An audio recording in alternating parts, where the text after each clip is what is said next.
Good evening.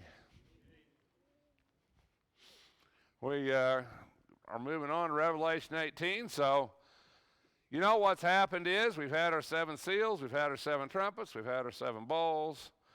Now we're going to take this time in the next couple of chapters, 3 chapters, to really talk about how that all plays out, how that's going to work out for Rome and for that country and what's involved there. And as we get into chapter 17, we're going to begin to unveil the beast, the harlot, who that is, and how that's going to work out for them in the end. So we begin to, I'll get there in a minute, I promise you. So we begin to get that idea. Because now that the bowls have been poured out and God's wrath's been revealed, things are going to happen.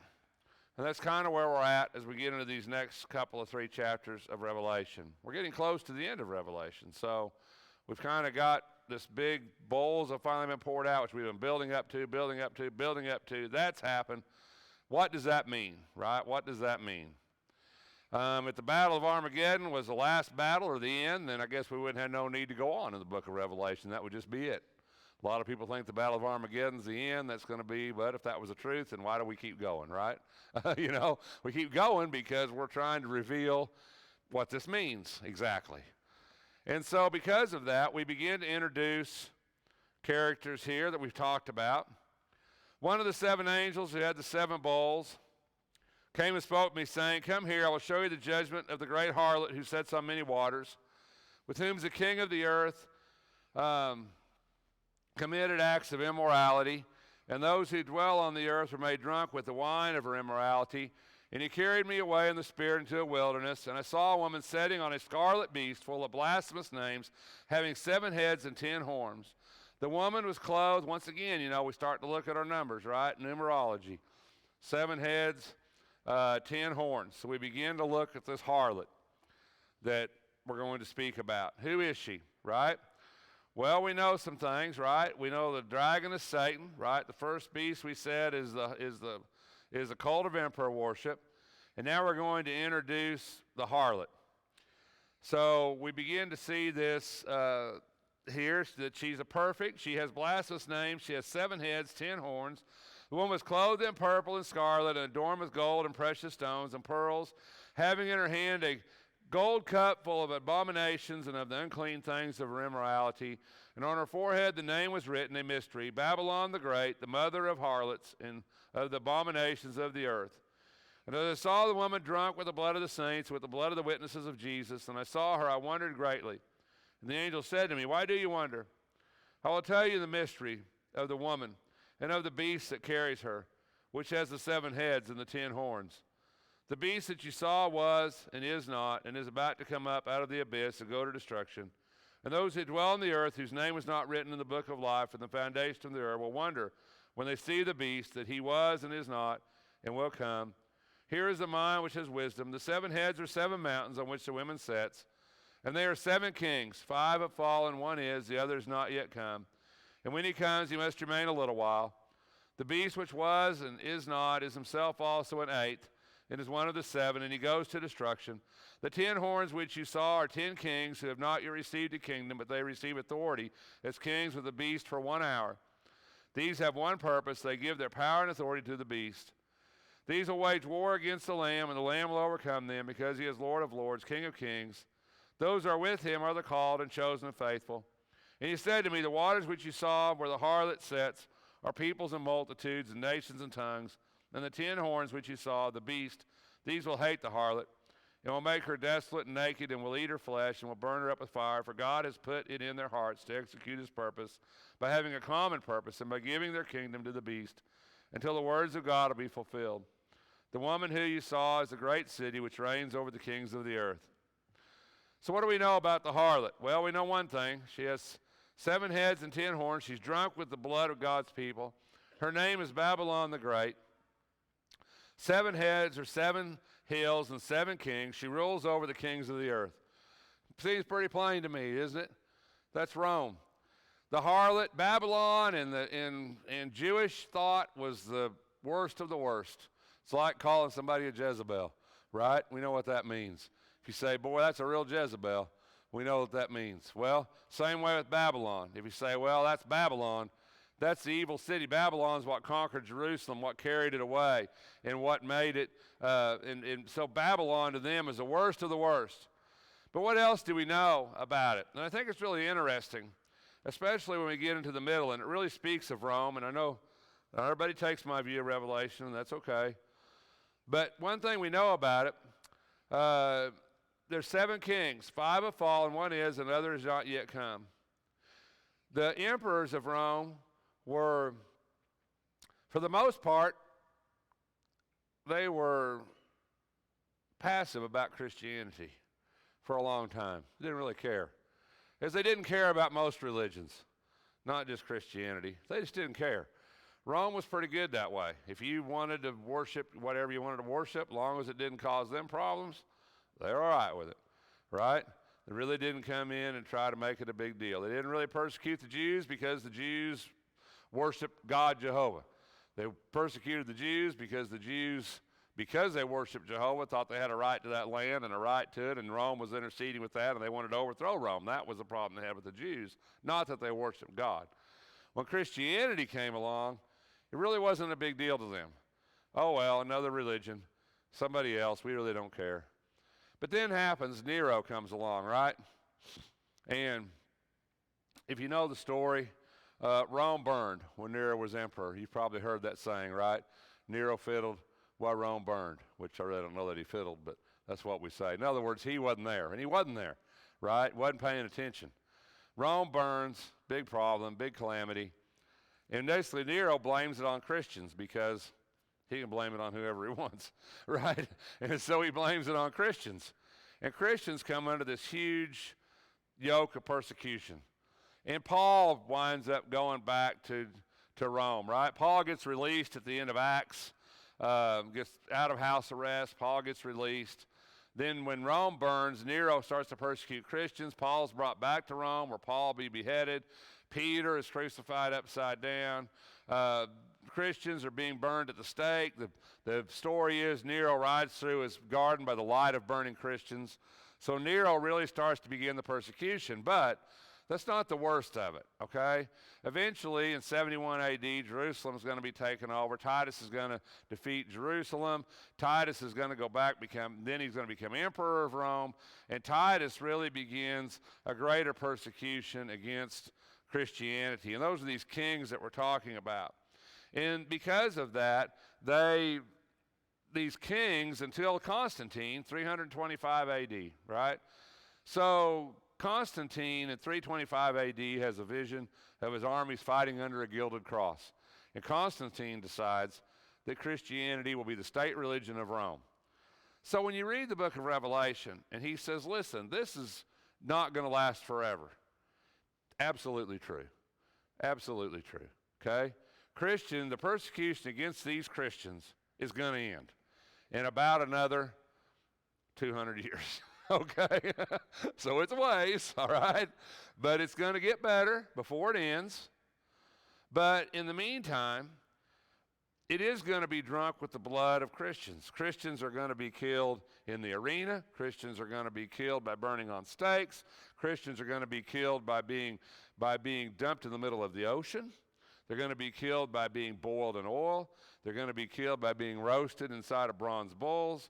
They're going to be killed in all kinds of ways that we can't even begin to imagine. So what he says here is right. She's going to be drunk on the blood of the saints. But it's not going to last forever. Now, another interesting thing it says is that it says the 10 horns you saw are 10 kings who have not yet received a kingdom. Now, what does that mean? These are vassal kingdoms, okay? And at the time of Jesus, let's try to think about it, because, well, how could this be wrong? Well, let's think about what it says. So at the time of Jesus, when Jesus is born in Jerusalem, somebody decides that he needs to die. And that man was King Herod, right? We call him Herod the Great, okay? Herod the Great was king, but yet you all know, we all know, that all of Judea was Rome. Am I right? And it's all under the emperor of Rome, okay? So how can you have King Herod, right, in the Roman Empire? Well, what Rome did, what the emperors did, was they made people kings. Herod made a deal, okay? Herod made a deal. Herod went to Caesar. He says, listen, you hate those Jews. They're a rowdy bunch. They're always fighting. It's a terrible part of the world, right? Still is today. There's no different. They're always fighting each other. It's a big mess. Herod said, listen, Caesar, I'll make you a deal. He says, if I can tame down that part of the country and kind of put it under control, make me king. And Caesar says, okay, I got nothing to lose, right? If you can tame them people down, I'll make you king. So he did, and Caesar said, you're a king, a vassal king, okay? In other words, he's a king, but he's under the authority of Rome. And if Rome decides to make him not a king, then they'll do that, okay? These are vassal kings. And Rome had a lot of these different kingdoms, okay, that were under Rome, that were under the emperor, but yet they were ruled by these vassal kings. And a lot of what ended up causing the downfall of Rome, if you ever really studied that, was part of this division that existed within the Roman Empire. Eventually, Rome is going to divide into two different emperors, in two different kingdoms. We call that the Eastern, or the Byzantine, and the Western, okay? The Western, which we would consider Rome. The Eastern, the capital of the Eastern would be Constantinople, okay? And that's where you get the Greek Orthodox Church, because the church is going to split too, because by the time that happens, Roman Catholicism, or Catholicism, has become the state religion of Rome. But interestingly, as the book of Revelation points out, even though these kingdoms will fall, even though Rome will fall, even though this will happen, the church will endure, okay? Now, we can make arguments about that. Is the Catholic Church the true church? I won't get into that tonight. But Christianity will endure, and it did. It endured in two different ways. It endured through Roman Catholicism, through the Catholic Church that Constantine really established, because you got to remember, Vatican City was put in place by Constantine, by a Roman Empire, by a Roman emperor, okay? And it's also going to exist in the Greek Orthodox. So you have two different ways that even though this kingdom will fall, Christianity will endure. So what he says is true, okay? This is true. Now, Alexander Campbell, who I think a lot of, if you know who Alexander Campbell is, quite the guy. Alexander Campbell really believed the harlot was the Roman Catholic Church. And a lot of people believed that for a long, long time, and still some people do. Some people think the harlot is a false religion of the world. Some people think the harlot is yet to be. But I don't think, as I've always said, it doesn't fit in line with this book. This was written to these Christians at this time to comfort them, not to comfort us. It was written for us, not to us. It's interesting, as we know, Rome sits on 7 hills, which is exactly what this says here, sits on 7 hills. We know the power that the Roman emperor had and the Rome had over all the nations at the time of the writing of the book of Revelation. Even if we put Revelation late, which I do, about 100 AD, right? It's going to be 325 before Constantine, or about 320, before Constantine has his vision. We're 200 years away from Constantine's vision of Christianity becoming the state religion of the Roman Empire. But what he says here is true.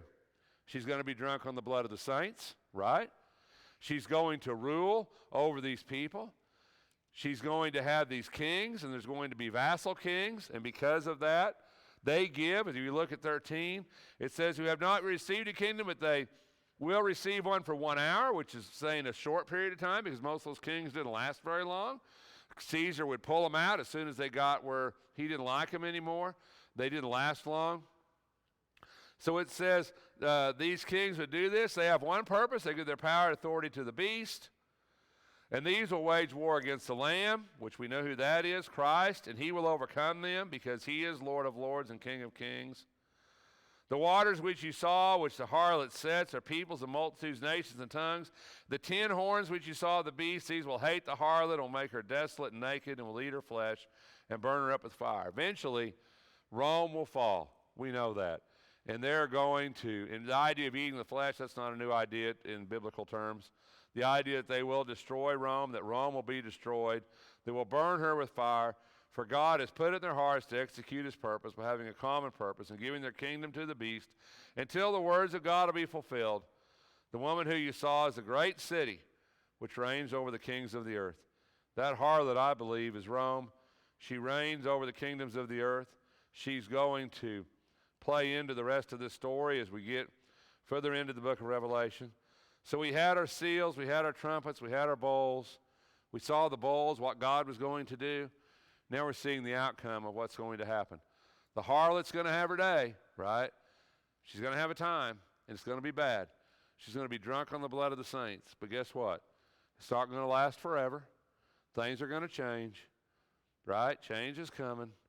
Be encouraged. It's a short period of time.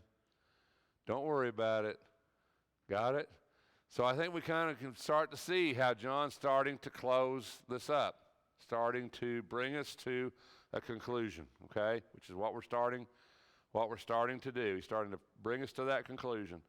So when we see this harlot who's Rome, we see what she's going to do, what she has done, what she will do, but guess what?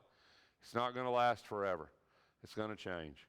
And as we get into the next chapter, we're going to begin to see more of what he's trying to say as he's summarizing this up before we get to the end. We're almost there, right? 21 chapters, so we're almost to the end. So I hope this is helping. I'm trying to go slow. I mean, normally I do 16, 17, 18, and 19 in one sermon. So I didn't. So it's kind of short because I'm trying to go slow, let it soak in before I move on to the next chapter. So I hope you're enjoying this. And I think actually Dane's preaching next Sunday night, aren't you? You're preaching next Sunday night. So, but we'll finish this up before too long.